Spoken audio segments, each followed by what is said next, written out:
The Honda Transalp. Believe it or not, Honda used to be serious about enduro and adventure bikes in the 1980s. They released the very first Transalp model in 1986 and called it a new concept touring bike. It wasn't exactly a new concept. BMW and other brands were also creating adventure models that could eat up the highway miles and behave well off-road as well. But of course, it had Honda's legendary reliability, which guaranteed it would become popular. The first model was 583cc and ran from 1986 to 1999. A bit heavy, but it had the 21-inch front wheel for good off-road manners. Second generation was 2000 to 2007. The engine was upped to a 650. This is what I'm riding here in Romania. Bună! Ce mai faci? Generation 3, 2008 to 2012, the engine went to 680cc and oddly they put the smaller 19-inch front wheel on. And finally, Generation 4. In 2023, Honda releases the XL750.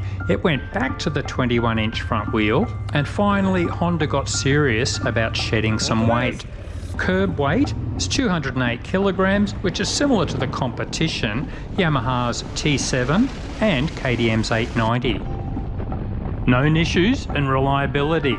The early 600 and 650 models, owners said the engine was incredibly reliable. Generally, the only issues reported by some riders were overly soft suspension, soft brakes, and cheap plastics that broke easily. The Transalp 700 model, again very reliable. A few owners reported rattles in the head unit, spokes that could rust easily, and some head shake.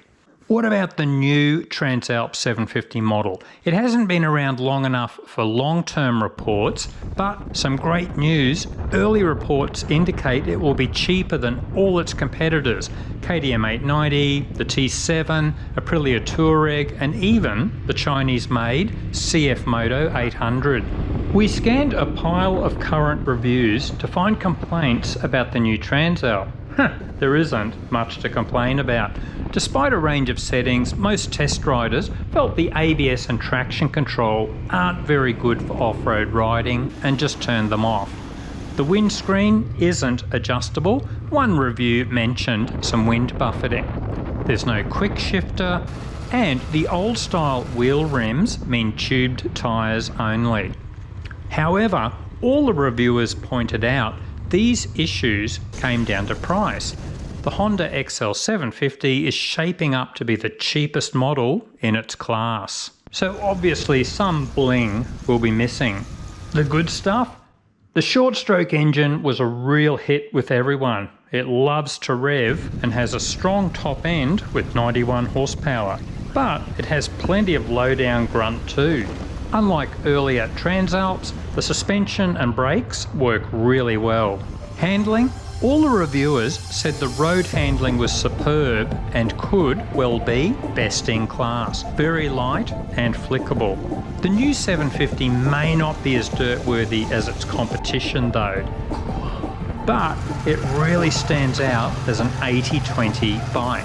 80% road riding, 20% off-road riding. Ever owned a Transalp or thinking of buying the new one? Let us know in the comments.